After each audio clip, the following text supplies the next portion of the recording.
Harvard Divinity School. Uses and abuses of power in alternative spiritualities. Implications for spiritual care of patients and communities. April 28, 2023.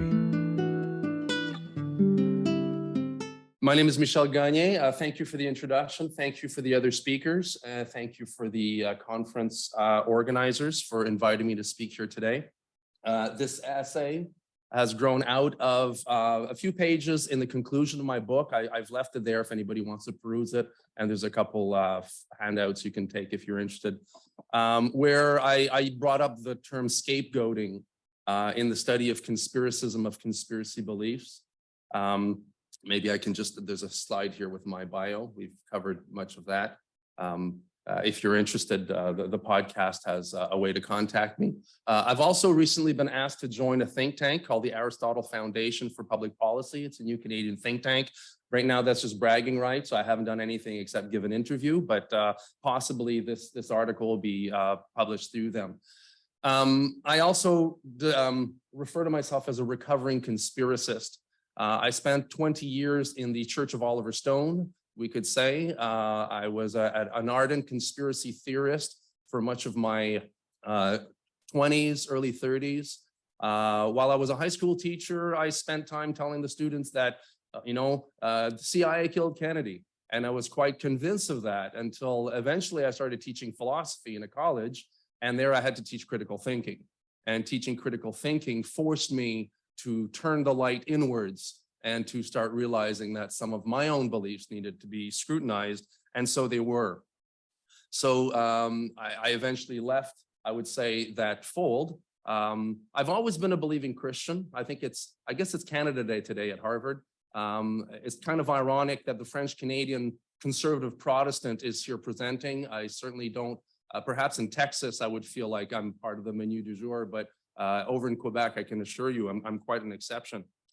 So I started with a few questions as I was writing this essay for this presentation. What is scapegoating? How does René Girard's theory apply to conspiracism? He never actually spoke about that, but I think it applies very well. I wouldn't necessarily agree with Girard on everything, but I found that his theory, as I'll discuss it, is quite apt to understand the conspiracist mindset. How do conspiracy theories produce abuses of power? How are conspiracy theories a form of alternative spirituality? And then finally, are conspiracy theories cultish? Now, I put that in quotation marks because I know it's a word that many people in academia have criticized, but I'm dealing sometimes looking at beliefs that are not necessarily new. They're not always high power, particularly in the terms of conspiracy theories, but I do believe that there can be a way to use the word cultish without designating a specific body of beliefs, but rather a form of behavior. I will not have time to go into that today. I had to cull it out of my essay for time reasons, but if you're interested, I'd be happy to talk about Wittgenstein and Alston and other theories about necessary and sufficient conditions, but I'll spare you that talk.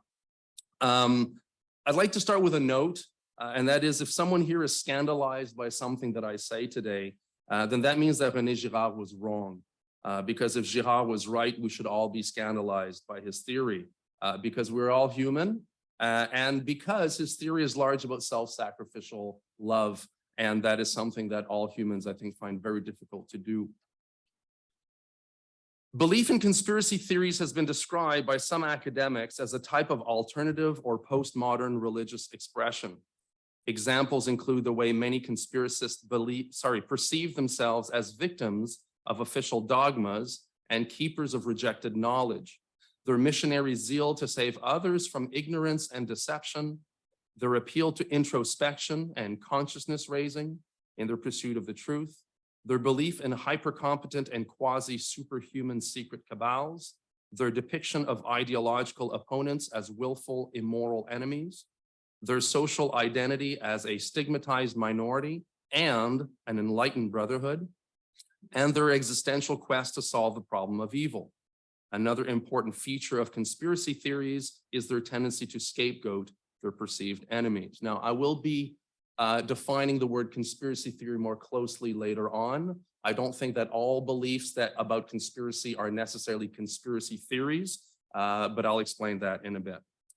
I will argue in this presentation that conspiracism is a cultish phenomenon that appeals especially to the powerless and those afraid of losing power, and that like many high control religious groups or sects or cults are epistemically flawed and psychologically harmful in their search for purpose, acceptance, fraternity, and self-esteem.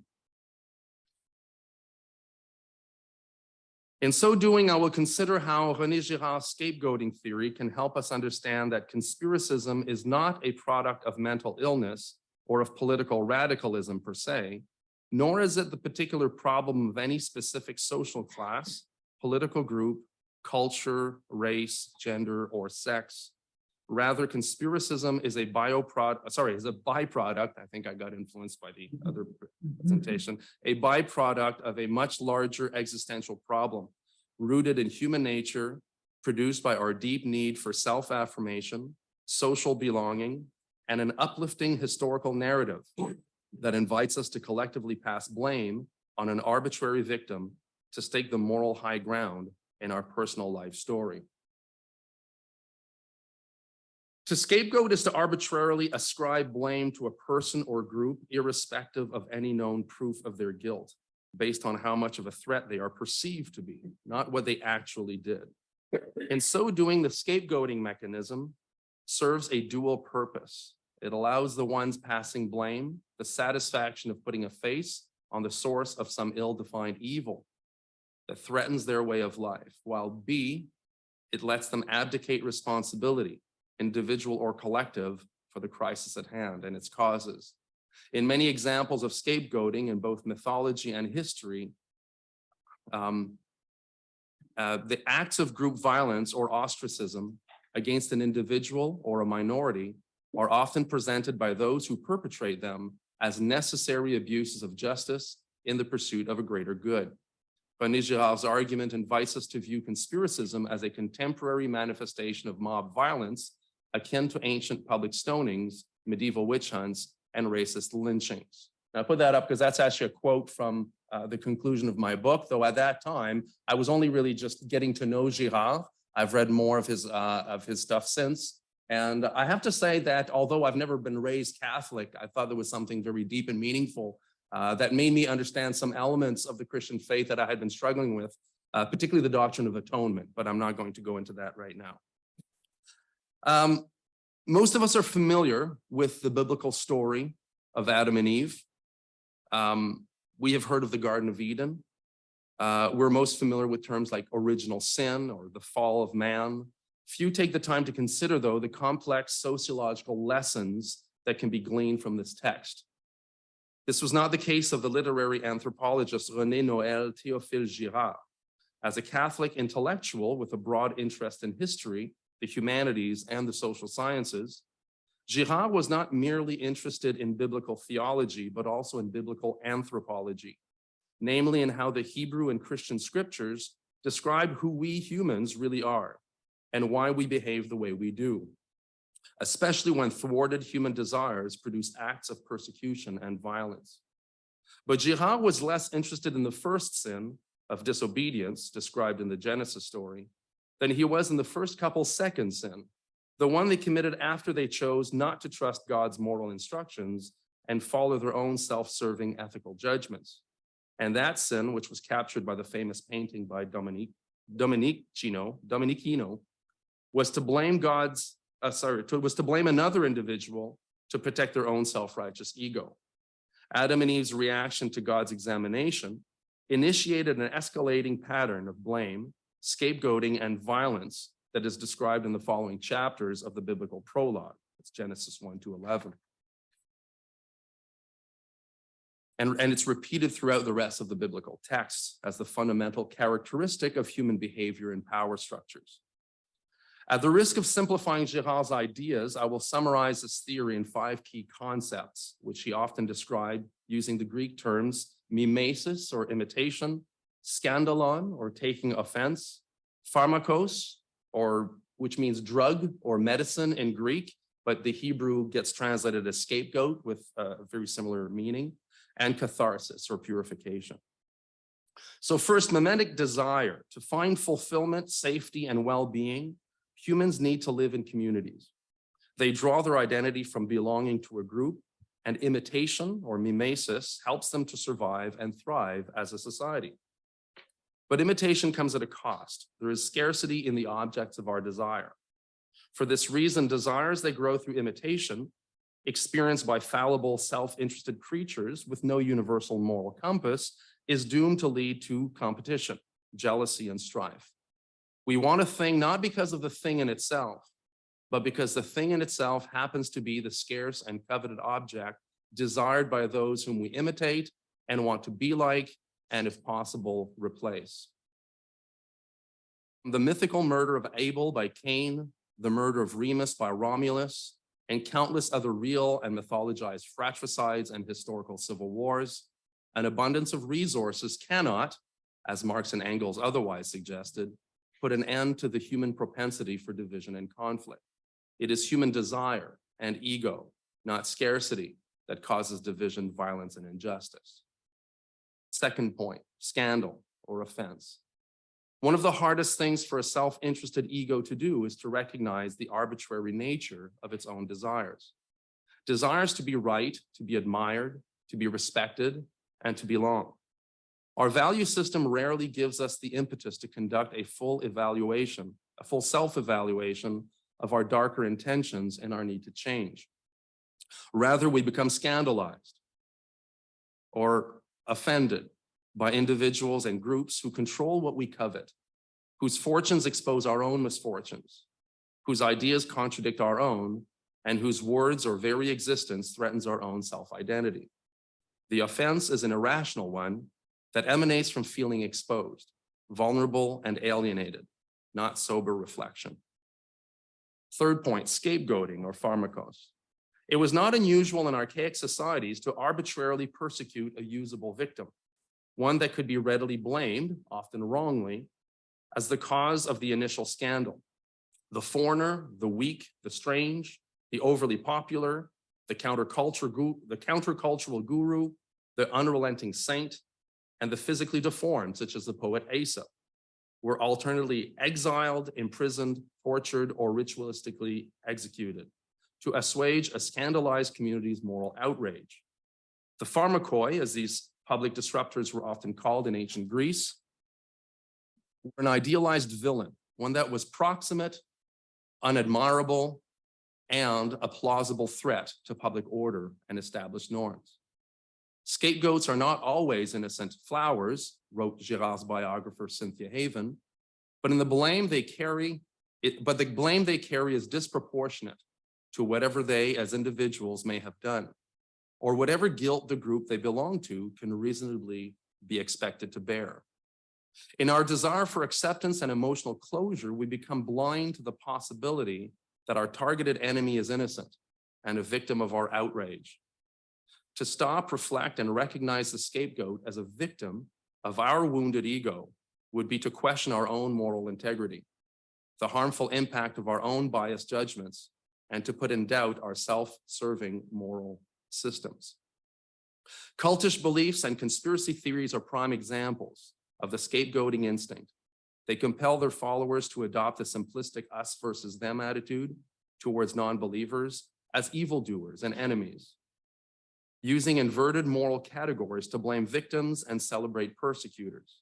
An example in my book would be what happened to Lee Harvey Oswald, the assassin of President Kennedy, who has become a sort of a hero, an undeserving patsy, in his own words even, by those who believe that the CIA killed Kennedy.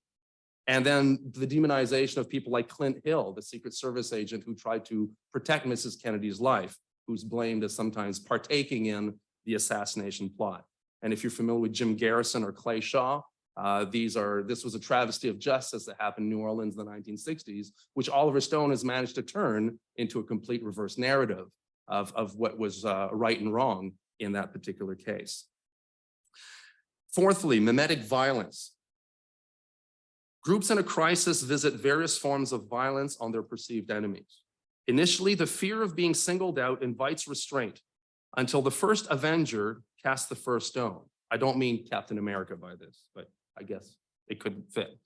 The mimetic process then weakens restraint as it becomes increasingly easier and more rewarding for individuals within the group to cast their own stones until the act becomes the norm and those who fail to follow suit are themselves perceived as heretics, traitors, spies, or some similar threat to the moral consensus.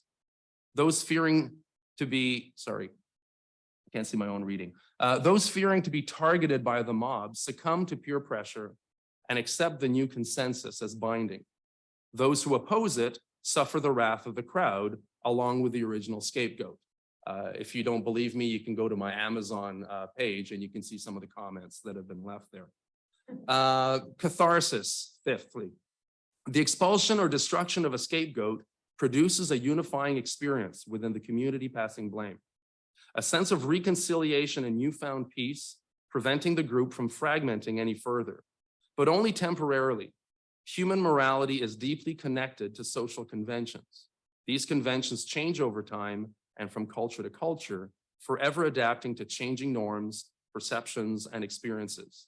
This helps explain why each society struggles to maintain a tenuous consensus among and between those who rule and those who are ruled.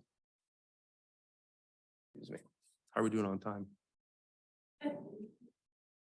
While the process of mimetic violence, whether it be physical, verbal, or figurative, helps various communities maintain cohesion against an existential threat, catharsis is never long-lasting due to the emergence of new scandals and rivalries that mimetic desire continues to produce.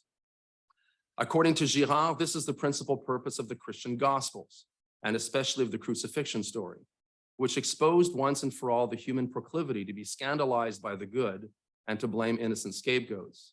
The crucifixion of Christ as the image, Son, and Lamb of God demonstrates that in the collective murder of God's sinless Messiah, humans can no longer claim to be innocent and remain blind to the mechanism of blame and mimetic violence that underlies their moral systems. Why did Jesus have to die? Asks Girard. Well, simply because we killed God. As Nietzsche said, except that, of course, Nietzsche didn't believe in the resurrection. So perhaps I can have a more conversational approach for the rest of my presentation. I've read through, I want to make sure I got the theory correct. There are a number of issues in conspiracism that link them both with violence and also to a form of spirituality that I would say is toxic. Certainly, conspiracism is often motivated by feelings of helplessness. Some authors like Uzinski and Parent, who wrote a famous book in 2014, American Conspiracy Theories, termed the phrase conspiracy theories are for losers, not pejoratively, but meaning that people who feel locked out of power, discriminated against, somehow feel alienated, are more likely to gravitate towards political extremes in their view, but also to more esoteric explanations of the power structures. Mistrust of institution often follows mainstream institutions, including universities. The media are often seen as extensions of those who control political or economic power in a society, which means the turning towards more community-based forms of information, grassroots level scholarship. Most conspiracy theorists consider themselves to be experts, though generally they're not experts in their particular field, not in the one that they're writing about. And so they have kind of their own collection of expert authors, which generally share information within an echo chamber. There's not a lot of listening to skeptical voices. I know that for 15 years, I read only those books that reinforced the beliefs that I had, never daring to read the ones that actually opposed them. Increased isolation, so I just mentioned that. Now, what's interesting is we have a tendency to think that other people conspire or believe in conspiracy theories, our side is on the right. I think if we look at a lot of political protests, now I used a lot of examples here, although I think the one at the bottom right is from Germany. We have examples here, primarily American, but this is an international, it's a universal problem, and it appears on both sides of the political fence. Obviously, the more to the extreme left, the extreme right we go, the more there's the likelihood of the rhetoric of violence. But as you can see, the January 6th riots, the Charlottesville, I mean, the tiki torches, I mean, right there, that's, you know, that's pretty, what do we call that? A witch, what were those things? Yeah, the pitchforks and the witch hunts, yeah. The 9/11 Truth Movement. I'm sad to say I was actually part of the 9/11 Truth Movement for a while. I went to their rallies. I didn't do a lot of protesting myself, but I was that crank at the parties who tried to convince people, you know, that it was an inside job. I changed my mind later on. And of course, the word fascist is being thrown around, I think, a lot today to describe just about anybody who is on the right side of the political fence. So as we can see, this is an issue that's universal. And various cultures will shape their particular perception of what the evil is. So any community, any conspiracist group is likely to believe in a different kind of devil, whether it's the CIA or a fascist world order or a Marxist world order. But essentially what happens is we see the rise of emotional reasoning, which attacks the ability to reflect coolly and to see the humanity in the people that we disagree with. I was tempted to actually read a section from 1984 here. For time reasons, I won't do that. But this great line, at least, the horrible thing about the 2 minutes hate was not that, I'm sorry, I can't. Is it possible for me to move this? Yeah, there we go. Was not that one was obliged to act a part, but that it was impossible to avoid joining in. There is, pardon my French, un effet d'entraînement. You know, we get carried with the flow, if you wish, when as a group, the emotions get the better of us and it doesn't invite cool reflection. So is conspiracism a form of alternative spirituality? I don't think there's anything controversial to say that conspiracism is an alternative form of truth belief, of truth claims. They themselves would argue that they are offering a counter narrative to the ones that we see in history books or scientific books or mainstream television news. But in an essay titled Conspiracy Theories and Religion, Robertson and Dirndl, who are historians of religion, present a number of similarities between both conspiracism and cultish religion. They might not use the word cultish, but they refer largely to New Age and millennialist communities that are closed in. So I don't have a problem using the word cultish here. So both of them demand a very high life-changing commitment to a sacred epistemology. In other words, rather than just having truth claims as we might have in academia or in the scientific realm saying X is true, there must be a commitment to X to be true. There's an existential commitment to the theory as being necessarily true. And this helps explain why the person commits so much. There's a kind of a mutually reinforcing element there. Michael Barkin, who I met last summer, a wonderful man, retired professor of political science at Syracuse University, wrote a book called The Culture of Conspiracy. And he's well known for two phrases I'll use here. The first one is stigmatized knowledge. When we have a belief that other people claim to be false and maybe even persecute or ignore us because of it, we may be tempted to believe that it is because of the persecution that we must be right. Why else would they want to silence us unless we were right? And without thinking that maybe we're wrong and the belief is toxic, it is dangerous, it is wrong, and it must be, in essence, being answered to. Both conspiracism and cultishness create simplistic grand narratives. Often there is an alternative historical pattern. It can be as simplistic as Charles Manson claiming that all of history can be reduced to a race war. Sometimes it can be quite complex. In the JFK/9/11 fold, there's a belief that there is a secret government and it's been going on for quite some time. And before it was in America, it was the British. And before the British, it was some other sort of occult power structure. There's the phenomenon of rolling prophecy, of making predictions about the future.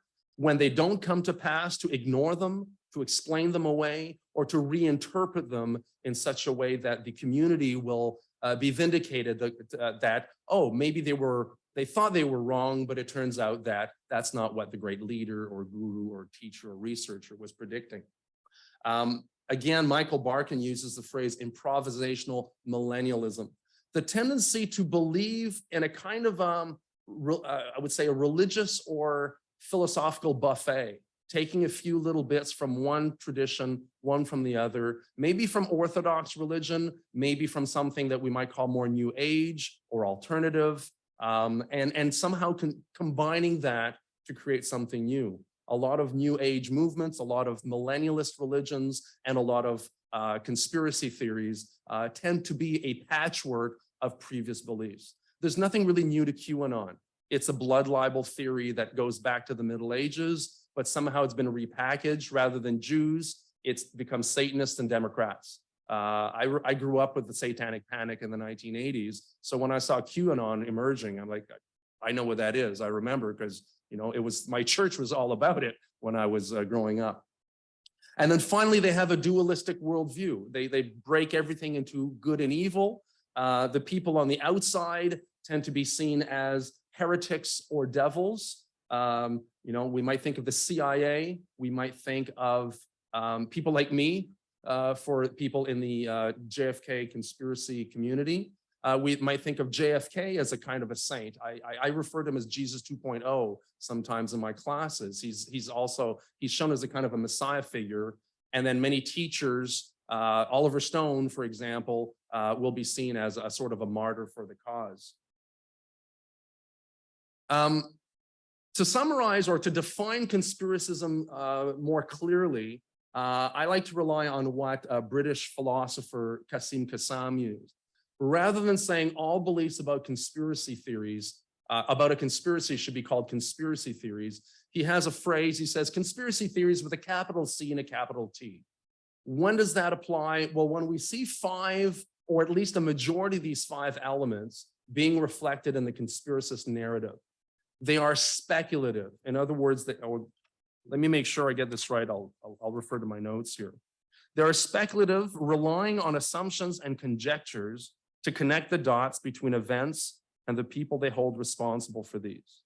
They are contrarian by nature, presenting a narrative that stands in opposition to the mainstream or official version of events. The word alternative is constantly used in conspiracist literature.